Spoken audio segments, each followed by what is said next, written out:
Sejam bem-vindos ao Comando Operacional do Corpo de Bombeiros Militar do Distrito Federal. Nessa série de vídeos do Comando Operacional, onde tivemos um bate-papo com o nosso ex-comandante, General Coronel Paulo José, uma figura ilustre da corporação, foi muito enriquecedor para este comandante e espero que para vocês que estejam nos assistindo, seja de grande importância aprender sobre a história da nossa corporação.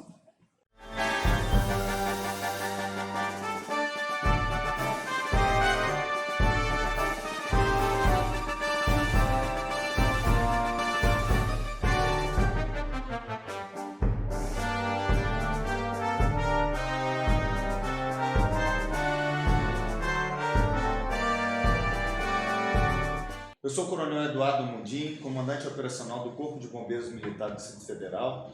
Estamos aqui na sede do Comando Operacional Itaguatinga, recebendo novamente o nosso sexto encontro, o nosso ex-comandante, nossa figura ilustre, Coronel Paulo José, comandante da corporação, onde nós vamos falar sobre a trajetória da carreira dele e sobre um pouquinho sobre a história da nossa corporação. Coronel Paulo José, boa tarde, obrigado novamente pela presença. Boa tarde. Sempre é um prazer, uma honra muito grande receber o senhor aqui. E o prazer é recíproco, né? Sempre é gostoso a gente estar junto do pessoal mais jovem, né? E trazer algumas lembranças daqueles tempos difíceis, mas que foram prazerosos, né? E que nos dão satisfação quando a gente vê hoje o tamanho da nossa corporação em comparação com aquele período. Então, nós estávamos conversando a respeito da missão japonesa, né? Da nossa ida ao Japão e daquilo que nós fizemos lá, focado exatamente na parte da instrução, porque nós chegamos à conclusão que nós estaríamos muito atrasados em relação aos métodos de instrução e com riscos grandes para a segurança do nosso pessoal. Então, a ideia foi modificar tudo aquilo que a gente tinha pensado antes, antes de ir ao Japão. E combinamos, então, que depois de todo o acordo que nós fizemos lá, que a missão japonesa viria ao Brasil para que eles, em loco, aqui verificassem as condições de funcionamento, de como nós funcionávamos, entendessem a nossa dinâmica de funcionamento e pudesse projetar tudo aquilo que nós imaginávamos que era fundamental para a melhoria da nossa capacidade operacional. Porque nós tínhamos muita técnica, vamos dizer assim, mas ciência nenhuma, né? E segurança zero. Então a vida do bombeiro tinha muito pouco valor naquela época, o que causava um prejuízo para a corporação, porque a maior parte dos bombeiros não conseguia passar dos 40 anos, né? morria nessa faixa de 40 a 45 anos. Então, nós regressamos do Japão no final de julho, né? E a primeira de julho de 69. 79. De julho de 79. E a primeira missão japonesa chegou aqui em agosto, se não a memória não está me falhando, foi dia 17 de agosto de 1979. Né? Chegou, se apresentou e coincidiu que foi num período em que eu estava apto a ser promovido a coronel, eu era tenente-coronel nessa época. Então, eu estava no gabinete do governador, eu estava no gabinete militar do governador. Então, o governador recebeu a missão, né, a missão japonesa, e foi... E comandante nessa época era quem? O comandante era o coronel Puga, na época. O coronel Puga já era coronel, ele tinha sido promovido a coronel em dezembro de 70, dezembro nós estamos em 79, né? 79. Então ele tinha sido promovido ele ia ser promovido a coronel também na mesma época que íamos ser nós dois promovidos a coronel. Ele tinha sido promovido antes em 70 a tenente-coronel e eu fui em 72. Então, e assim nós fizemos.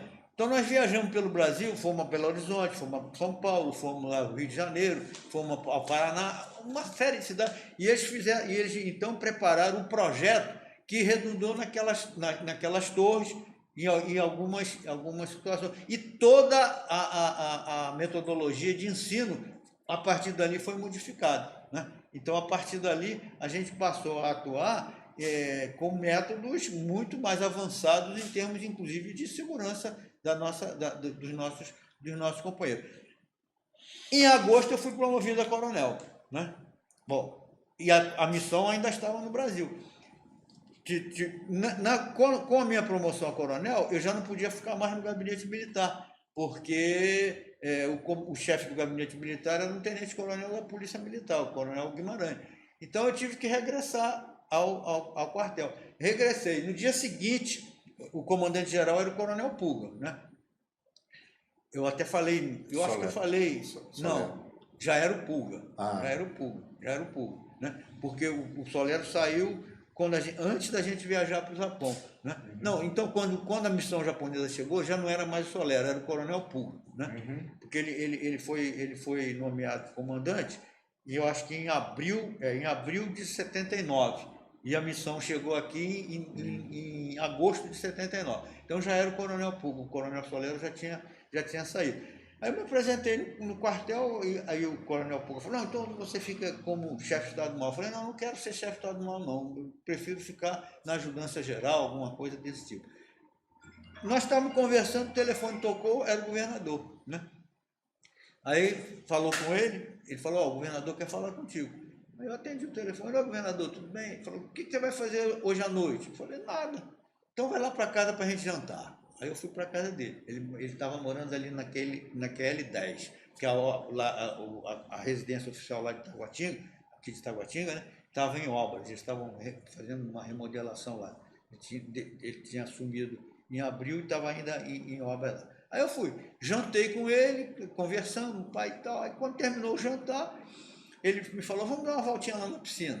Aí a gente foi conversando, aí ele falou para mim, vai abrir uma vaga lá no Tribunal de Contas, daquele pessoal nosso.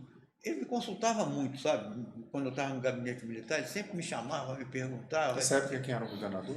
Era o coronel Lameson, Aimé Lameson, né? Aí, o que você acha que... Aí eu dei algumas sugestões, ele falou, o que você acha do doutor Rogério? Do doutor Rogério Nunes? Eu falei, uma excelente pessoa, pô. Tá, claro que ele tem condições de ir para lá. Mas, governador, ele é o chefe da Casa Civil, pô. O senhor vai liberar o chefe da Casa Civil? Eu acho que vou mandar ele, porque tinha que passar pelo Senado. Naquela época era o Senado que aprovava, né? Quem legislava para o Distrito Federal era o Senado. Eu vou encaminhar o nome dele para o Senado. Aí aquela pergunta óbvia, né? Bom, mas se o senhor vai liberar, quem é que o senhor vai botar como chefe da Casa Civil? Ele falou, você. E eu? Sabe quando você leva assim um susto, uma surpresa? Eu? Aí ele perguntou assim para mim, por quê? Tem algum problema? Como a gente tinha assim, uma relação de sempre um brincando com o outro... Boa amizade. Uma boa amizade. Eu falei assim, tem, governador. Qual é? Eu não sei fazer laço de gravata, não, e vou ter que andar de paletó e gravata. Aí ele riu, porque eu sempre usava aquela gravatinha com aquela coisinha de pendurar. Aí ele riu, falou, não, então é o seguinte... Então você aprende a dar nó na gravata. Então você aprenda a dar nó na gravata, e tem uma coisa, você não fale para ninguém sobre isso. Ainda brincou assim comigo. Essa noite você vai dormir com a sua mulher, claro, né? Nem para ela você não fala. Tá bom, não vou falar não. Tudo bem. Aí no dia seguinte eu fui para o quartel, né? Mas só um segredo, o senhor aguentou? Não. Não contou para amanhã, não? Não contei não. Não contei. Não contei. Aí no dia seguinte eu fui para o quartel, né? Aí o Pulga me chamou lá, né? Que a gente era da mesma turma. Inclusive nós fomos colegas desde a quarta série do curso primário no Marista, né? Entramos junto no Bombeiros, sempre uma amizade quase que de irmão mesmo, né? Aí ele me perguntou, vem cá, o que o Lameson queria contigo? Aí eu falei para ele, não, era um negócio lá do Tribunal de Contas, que ele queria que eu resolvesse lá para ele, porque sempre quando tinha coisa de finanças, ele me perguntava, né? Aí chegou de tarde, teve uma solenidade lá no Palácio do Buriti, e o coronel Pulga foi convidado como comandante-geral. Quando ele voltou bravo comigo. Rapaz, quer dizer que foi o Tribunal de Contas? O governador me falou que você vai ser o chefe da Casa Civil. Eu falei, é o seguinte, eu não te falei porque ele tinha me pedido para não falar para ninguém. Aí ele falou assim, quer dizer que eu não sou ninguém para você? Bom, enfim... Aí, daí para frente, a Brasília toda já ficou sabendo. Né? Aí o Lamezon me chamou lá e falou assim, não, você não vai ficar no quartel não, você vem para cá e fica aqui até o Rogério ser aprovado, você fica aqui. Aí me deu uma sala, aí ficaram 2 chefes, porque todo mundo já sabia que eu ia ser o chefe e o Rogério ainda era o chefe da Casa Civil. Bom, enfim, eu assumi a Casa Civil no dia 31 de outubro de 1979. Bom, então, como eu já estava fora do Corpo Bombeiro desde 78, então, na verdade, 79, 78, 79 e daí para frente, até eu voltar para o comando, eu fiquei fora do Corpo Bombeiro. Eu fiquei em cargos civis, né? Quando o senhor foi chefe da Casa Civil Como lá, chefe da Casa Civil, o senhor já era coronel, eu já era coronel. Tanto, eu só não fui chefe da Casa Civil em abril, porque eu não podia ter cargo civil, porque eu ia ser promovido em agosto. Né? Então foi um acordo que a gente tinha feito para esperar até agosto. Aí eu assumi a Casa Civil. Bom, na Casa Civil, claro, né? Ali era o centro do governo, porque não tinha. O chefe da Casa Civil, subordinado à Casa Civil, tinha DEFE, DETUR, toda a parte política, toda a parte de imprensa, todo o mecanismo de governo, toda a coordenação do governo era ali. Então, todo dia de manhã, todo dia, 9 horas da manhã, o governador chegava. Né? Chegava, primeiro a despachar com ele era eu. Então, todo dia. No primeiro despacho que eu tive com ele, no dia seguinte, né, da minha posse, então seria de 1º de novembro, ele sentou à mesa, eu sentei ao lado dele, aí ele pegou um documento assim, me mostrou. Aí eu li, estava escrito assim: preocupação este serviço, nomeação oficial de força auxiliar, cargo relevante nesse governo. Eu nunca mais esqueci disso. Né? Aí eu falei assim, governador, isso aqui veio de onde? Ele falou, do SNI. Mas aí ele falou um palavrão lá e falou, mandou não sei o quê, eu sou o governador, eu ponho quem eu quiser, e você vai... Não, eu falei para ele, não tem problema nenhum, se o senhor quiser, o senhor já faz o ato da minha demissão agora. Aí ele falou, eu sou o governador, eu nomeio quem eu quiser, e aí eu comecei a trabalhar com ele. Era todos os dias, era assim. Eu chegava no quartel, eu chegava no palácio. Outra coisa, ele proibiu que me chamassem de coronel. A partir dali, eu era doutor Paulo José. Não podia. Acabou o coronel para mim. Era doutor Paulo José. Então, todo dia de manhã, quando eu chegava, tinha um batalhão de jornalistas lá para fazer a entrevista. E a maior parte, a imprensa é uma coisa interessante, né? Porque a gente já combinava, falar, eu vou falar em nome do governador. Então vocês não vão dizer que o governador não chegou ainda não, porque ele só chegava às 9 horas e eu chegava às 7. Aí era a entrevista. Estamos aqui com o chefe da Casa Civil que acabou de despachar com o governador e tal, não sei o quê. Aí eu dava as notícias, né? Então funcionava desse jeito. Então, e aí a gente começou a trabalhar, eu comecei a trabalhar com ele no sentido de melhorar algumas coisas importantes para o Corpo Bombeiro. E a mais importante de todas naquela época era referente à remuneração. Porque eu falei para vocês que desde 69 a gente perdeu a remuneração em homologia com o Exército, né? Com as Forças Armadas. Nós tivemos a nossa lei de remuneração, que foi de 73, né? Abaixo da remuneração do Exército. E a gente continuava sempre tentando equilibrar aquilo ali. Aí resolveu, nós conversamos, ele topou, né? Ele todo dia, ele saía de casa, depois ele mudou aqui para a residência oficial e ia lá para a Granja do Torto, com o presidente Figueiredo, porque eles eram como irmãos, né? Aí ficava lá, tomava café da manhã com o Figueiredo e tal, e 9 horas ele ia pro Buriti. Isso era todo dia. Aí um dia ele falou assim para mim, conversei com o João, ele chamava o presidente João, conversei com o João e nós acertamos que vamos fazer um reajuste para a Polícia Militar e para o Corpo Bombeiro. Né? Eu falei para ele assim, não, João, esse pessoal, nós vamos precisar dele, então a gente tem que tratar esse pessoal bem. Eu me lembro direitinho ele falando isso para mim. Nós vamos precisar desse pessoal. É mais ou menos como o Bolsonaro está precisando hoje da PM, do pessoal dos policiais, né? Então nós temos que. Então tá bom. E eu combinei com ele, e você que vai renegociar pelo GDF. Não tem problema, governador, tudo bem, a gente faz. Passou um tempo, aí veio um oficial lá do gabinete militar da presidência da República, o coronel Golbato, meu amigo, fizemos um curso lá no CEP junto, né? Aí o Golbato chegou lá, Paulo, a gente tinha intimidade, Paulo, seguinte, o general, que era o chefe da casa militar, né?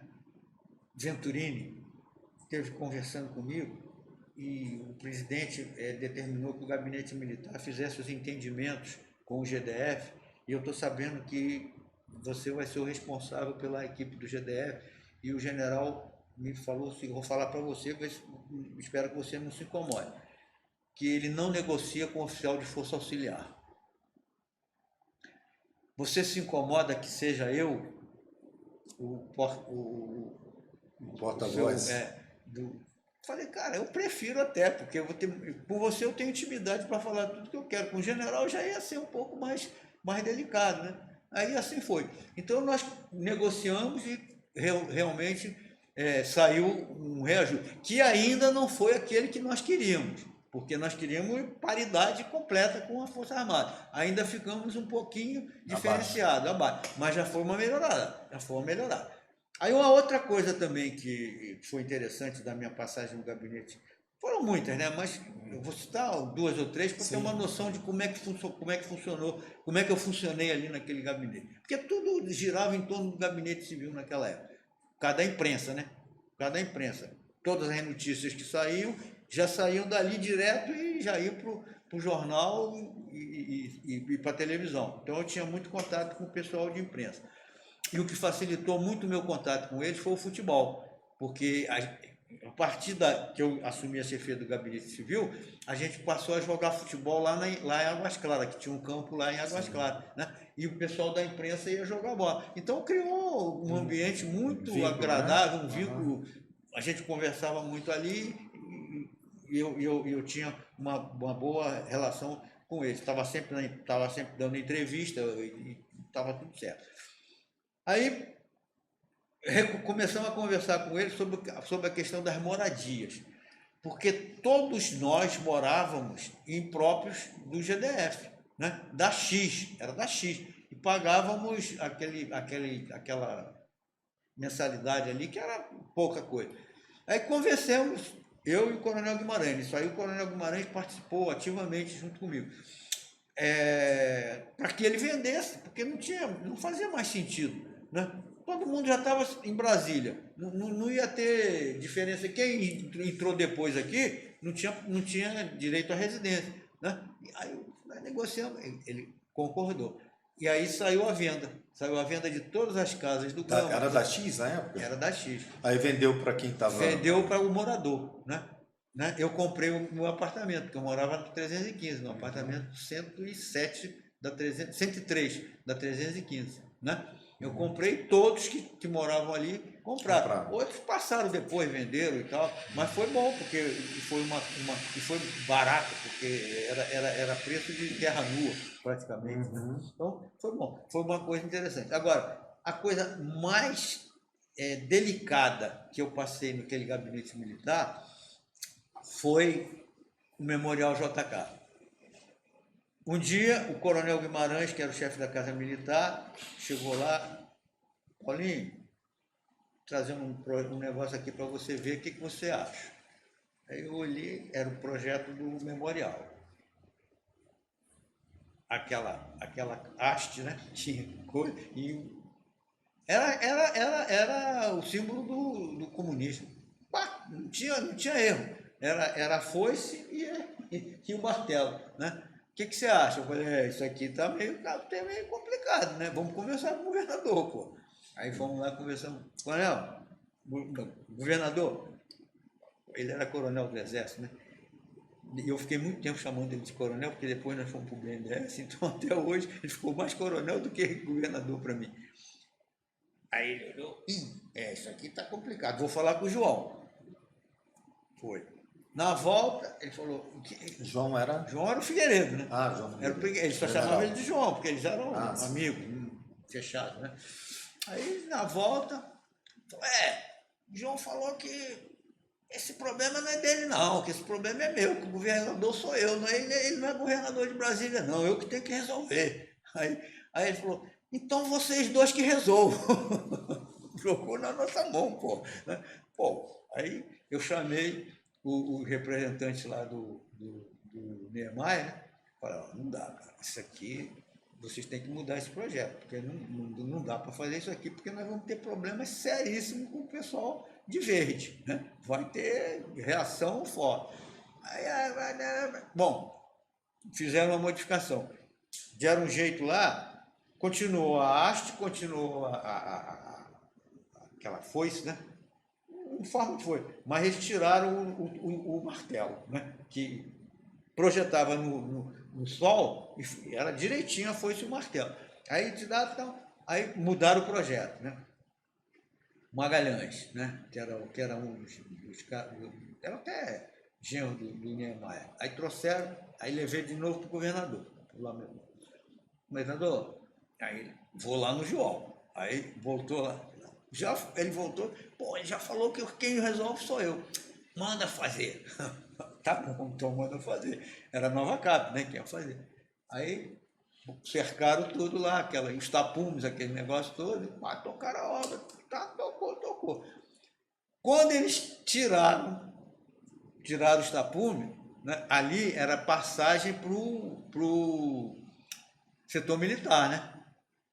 O primeiro general que passou ali, que olhou aquilo, pá, pronto. Já veio a ligação. Não pode, é absurdo. E a estátua, porque tinha a estátua, né? Que ia subir. E quem ia subir a estátua era o bombeiro. Éramos nós que ia subir aquela estátua ali. E a estátua já estava colocada ali embaixo, no pé da obra, para subir. E aí já era o Manuelito comandante. O Pulga já tinha saído, ele tinha ficado como subcomandante por imposição do Exército, né? Imposição mesmo, porque o Lameson me falou, o Walter era o chefe, era o ministro do Exército na hora.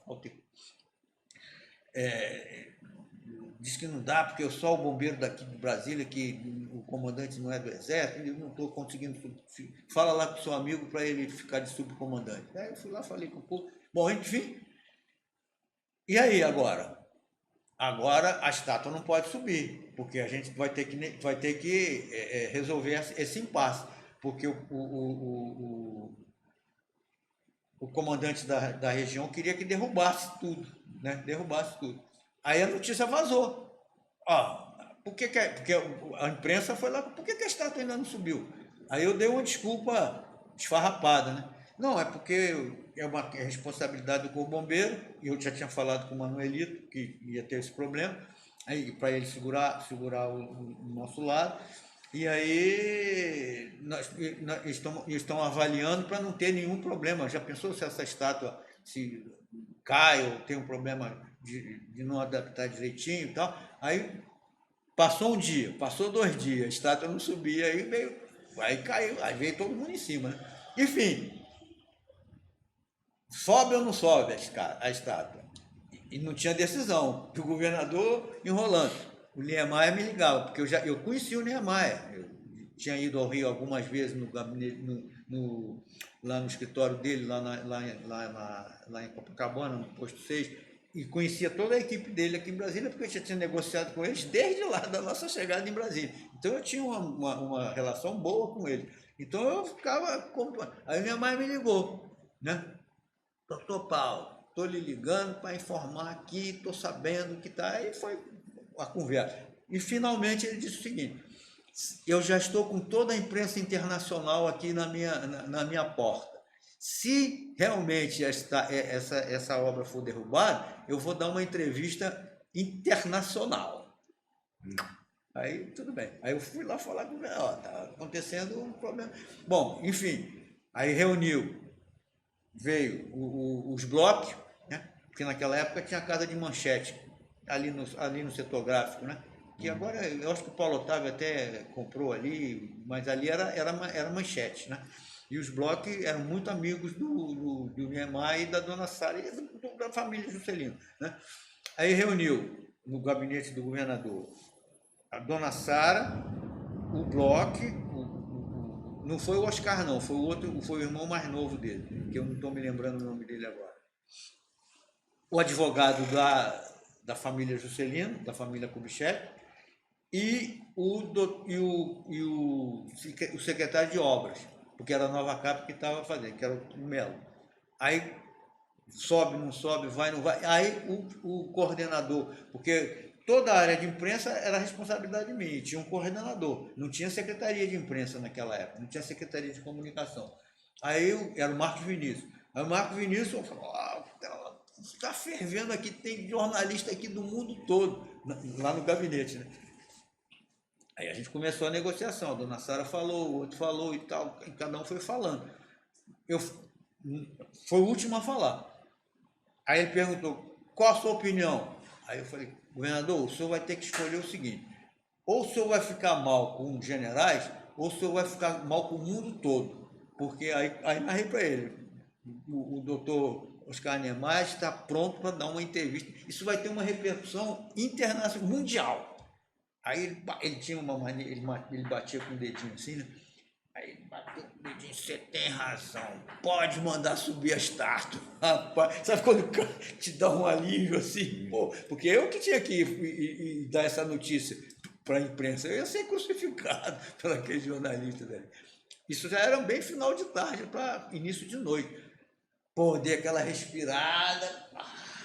Aí saí, encontrei com o Marco falou, e aí? Falei, não, tá tudo certo. Fala o seguinte, leva eles lá para a Manchete, que eu tinha combinado com o Bloco, porque tinha um auditório muito bom lá, que eu vou dar uma entrevista coletiva lá para eles e esclarecer tudo. E aí eu já liguei para o Manuelito, Manuelito, tudo bem, vamos combinar, amanhã de manhã já pode subir a estátua. Tudo bem. Aí fui lá e dei a notícia, calmou, né?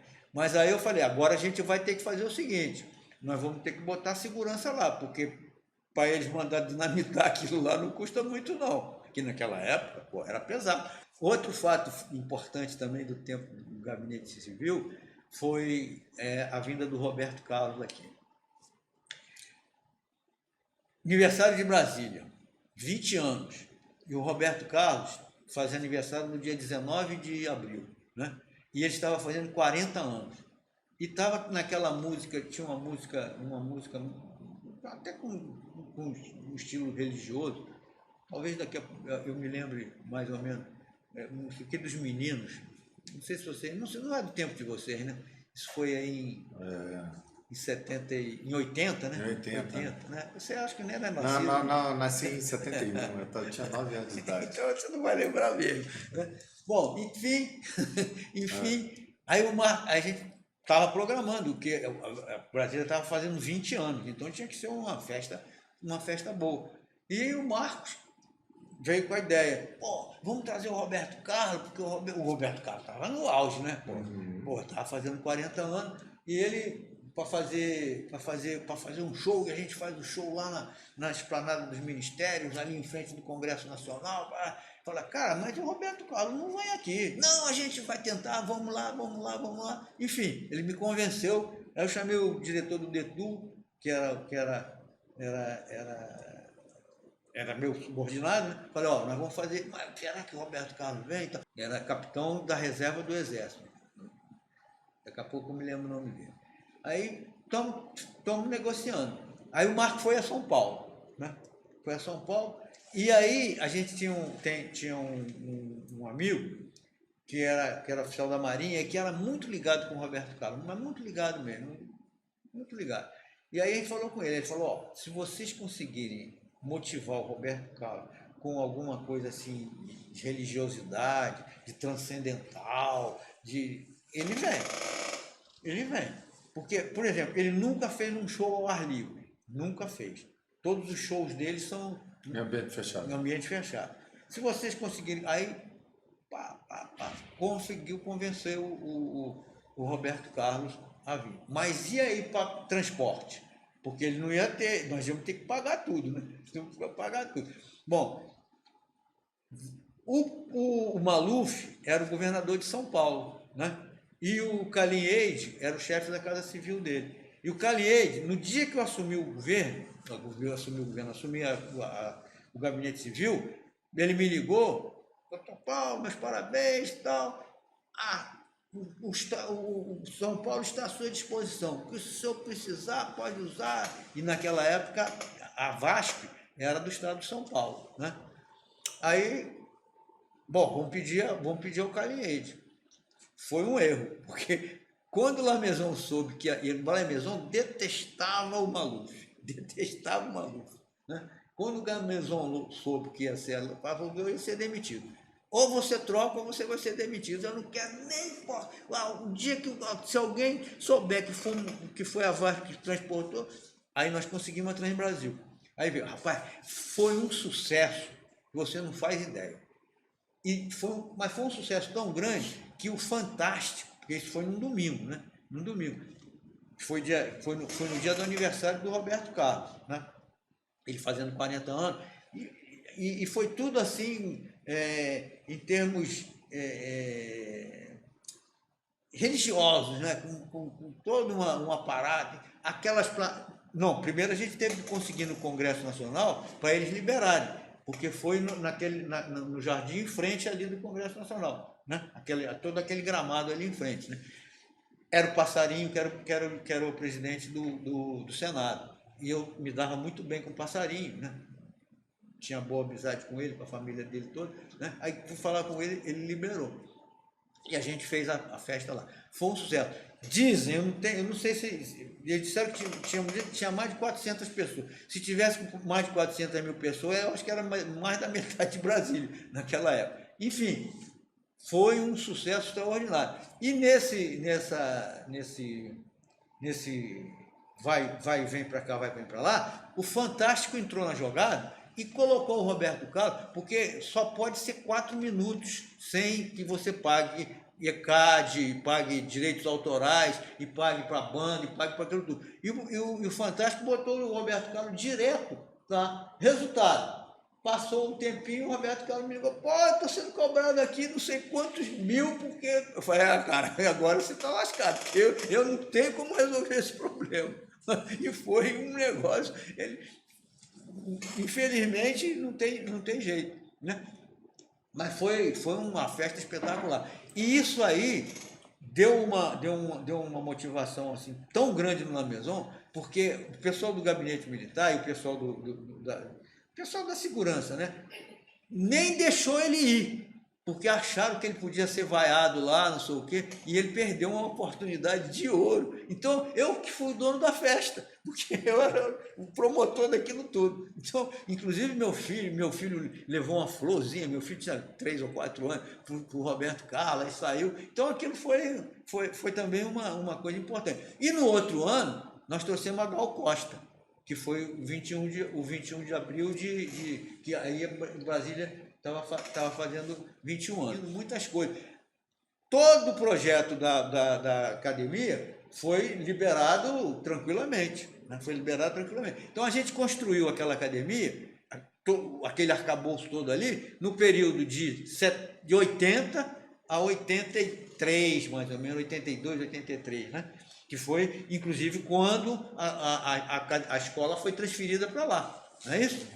Eu acho que ela foi transferida para lá em 81, se eu não estou... É que falar 9 de março de 1981, então era tá inaugurado o Centro de Formação, Aperfeiçoamento e Especialização. Isso. Que mais tarde recebeu a denominação de Academia de Bombeiros Exatamente, Militar. então foi isso aí. Dentro do projeto desenvolvido pela...